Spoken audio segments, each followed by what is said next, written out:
நீங்கள் அந்த ட்ரெய்லரில் ஓப்பனிங் ஷாட் பார்த்துருந்தீங்கன்னு தெரியும் அந்த ப்ரொடக்ஷன் வேல்யூ. ஏன்னா எனக்கு சிவகார்த்திகேயன் சார் கூட பேசும்போது ஒரு வாட்டி சொல்லியிருந்தார், இப்போ சில ப்ரொடியூசர்ஸ் கிட்ட நம்ம பேசும்போது இந்த சீனுக்கு கொஞ்சம் ஸ்பெண்ட் பண்ணலாம் இன்னும் கொஞ்சம் அப்படின்ற மாதிரிலாம் கேட்போம்.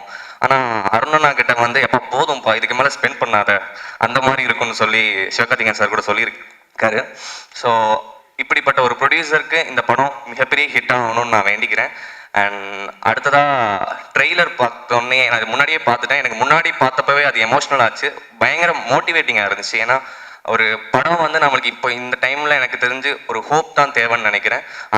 அந்த ஒரு ஹோப்பை இந்த படம் கண்டிப்பாக எல்லாருக்கும் தரும்னு நம்புகிறேன். அண்ட் ஸ்ரீ கணேஷ் ப்ரோ, உங்களுடைய எட்டு தோட்டாக்களுக்கு ஒரு பெரிய ஃபேன் நான். அண்ட் உங்களுடைய இன்டர்வியூஸுக்கு ரொம்ப பெரிய ஃபேனு.